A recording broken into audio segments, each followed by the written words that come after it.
प्रशांत ठाकूर दादा आमच्या सोसायटीमध्ये येऊन गेले. नॉर्मली आपण लग्नात गेलो तर पाहुण्यांना सांगतात जेवण केल्याशिवाय जाऊ नये. कारण मी एक्स्ट्रीम थकले, मला रेडी होण्यात काही इच्छा नाहीये. बाई ही ओढणी ना अशी सगळीकडे अडकते, मला असं चिडचिड होते ना. हे बघ, हे गळ्याचा ड्रेस बॅग खूप मस्त आहे, त्याच्यामुळे मी हा ड्रेस घातलाय. जे समोर असेल ना त्याला दिसेल. ओके. ही रांगोळी रात्रीचं मी 12 वाजता एकटीने काढली आणि ही रांगोळी माझ्या मम्मीला आवडलेली नाही. तुम्ही सगळ्यांनी प्लीज मला कमेंट बॉक्समध्ये सांगा की ही रांगोळी तुम्हाला आवडली की नाही. आणि आत्ता सगळे ध्वजारोहणसाठी खाली जमले आहेत, म्हणजेच राष्ट्रगीतासाठी जमले आहेत.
झेंडावंदनाचा कार्यक्रम म्हणजेच राष्ट्रगीताचा कार्यक्रम झाला. त्याच्यानंतर सगळ्यांना नाश्ता वाटप आणि बायकांचा हळदी कुंकवाचा कार्यक्रम सुरू झाला.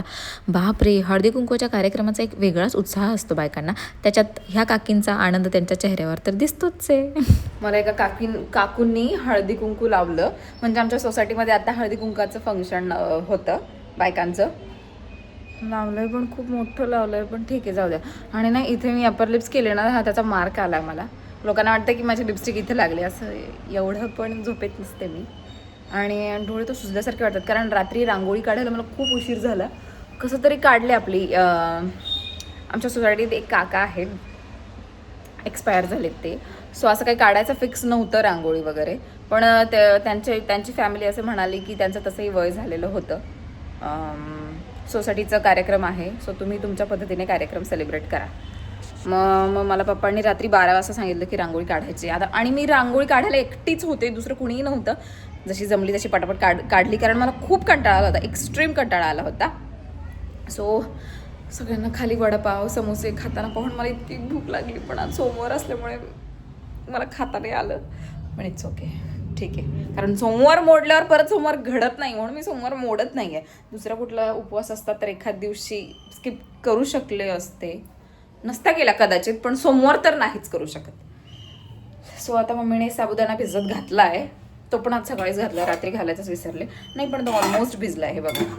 हां, भिजला आहे, असं टम्म फुगला आहे. सो मी थोड्या वेळाने खिचडी करेन खायला. आता जरा बसते, ड्रेस चेंज करायचा आहे मला. कारण वाईट घरात घालणं म्हणजे पाप. मी बनवते खिचडी कारण माझा उपवास आहे. मी तुम्हाला मगाशी बोलले, इतका कंटाळा आला होता. जरा वेळ बसले, मम्मीने मला कपडे वाळत घालायला सांगितली, तेवढी कपडे वाळत घातली आणि म्हटलं आता खिचडी पटकन बनवून घ्यावी.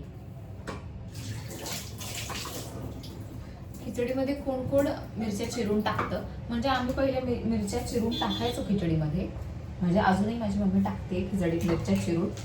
पण मला आता ठेचलेल्या मिरच्या ज्या असतात ना, म्हणजे मिरचीचा जो कूट असतो, मिरची जी ग्राइंड करतात ना, ती मिरची जास्त आवडते खिचडी टाकलेली. कारण मग ते सगळीकडे लागतं ना, असं पूर्ण एकजीव होतं म्हणून. आणि ज्या आपण टाकतो त्या मिरच्या ठीक आहे, म्हणजे टाकू शकतो माणूस, पण त्या खिचडीची चव जरा जास्त आवडते मला.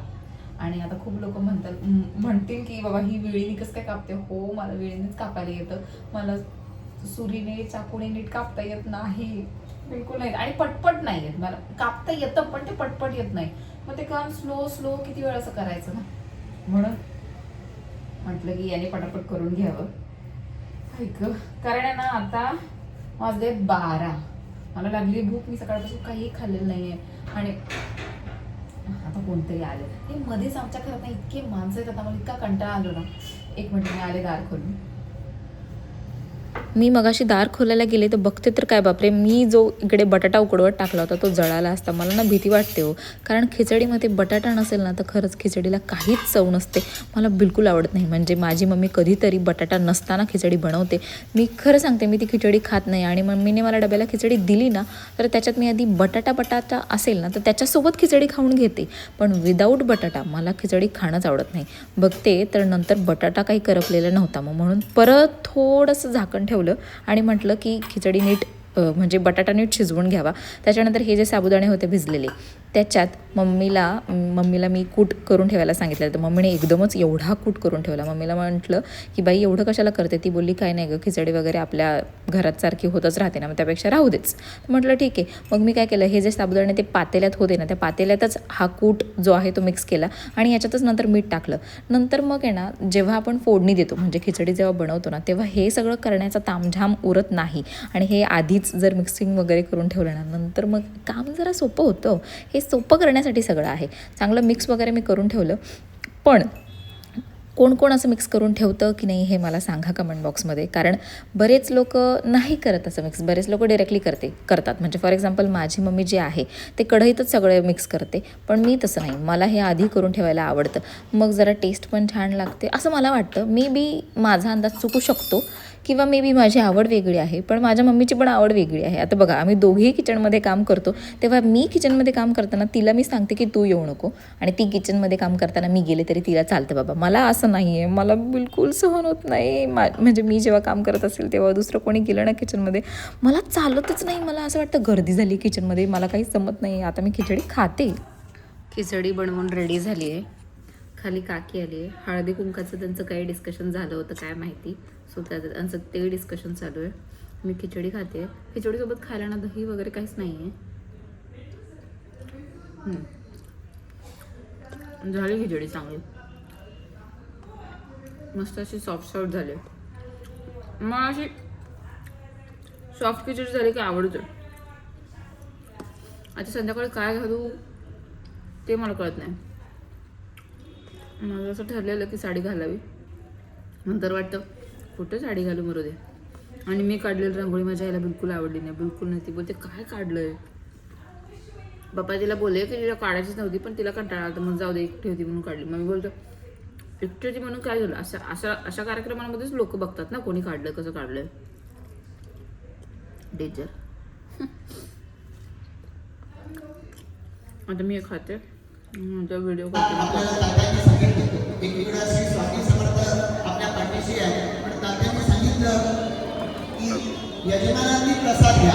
ते म्हणाले नॉर्मली आपण लग्नात गेलो तर पाहुण्यांना सांगतात जेवण केल्याशिवाय जाऊ नये, पण त्यांनी सांगितलं यजमानांनी प्रसाद घ्या. का प्रसाद रक्षण केला नाही तर साधू वाण्याची नौका जशी ही वाहून जात होती तशी आपली नौका वाहून जाऊ नये. संधी आपल्या अवधी मोठी आहे, दारावरती टक्कर करते आहे. आम्ही तो प्रसाद घेतला नाही तर आपण कपाळ करणारे ठरू. त्यामुळे त्या येणाऱ्या विकासाचं स्वागत करण्यासाठी आपण सज्ज व्हावं अशी विनंती मगाशी करतो. तुम्ही पाहिले की प्रशांत ठाकूर दादा आमच्या सोसायटीमध्ये येऊन गेले. मी त्यांचा व्हिडिओ तर तुम्हाला आता ते पाहिलंच सगळं. आता मला जायचं आहे खाली. सो आता मी जरा रेडी होते. रेडी म्हणजे असं काय मी खूप अशी रेडी नाही होणार आहे, कारण मी एक्स्ट्रीम थकले. मला रेडी होण्यात काही इच्छा नाही आहे, पण व्हिडिओ वगैरे घ्यायचा आहे. खाली देव म्हणजे सत्यनारायण पूजेचं दर्शन पण घ्यायचं आहे, जेवायचं पण आहे. ताई, दादा, ऋतू सगळेच येणार आहेत आता. सो मी आता पटकन रेडी होते आणि रेडी झाल्यानंतर तुम्हाला व्हिडिओ दाखवते. मला होते गरम.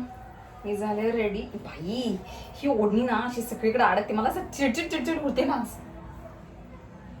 हां काय नाही, एकदम साधा सिम्पल ड्रेस आहे, तो घातलाय तेव्हा. आणि हा ड्रेस मला इकडे हातात टाईट होतोय. हे बघ, हे गळ्याचा ड्रेस बॅग खूप मस्त आहे, त्याच्यामुळे मी हा ड्रेस घातलाय. मी ॲक्च्युली दुसरं काहीतरी ट्राय करणार होते पण नाही केलं मी. सो ड्रेस घातलाय.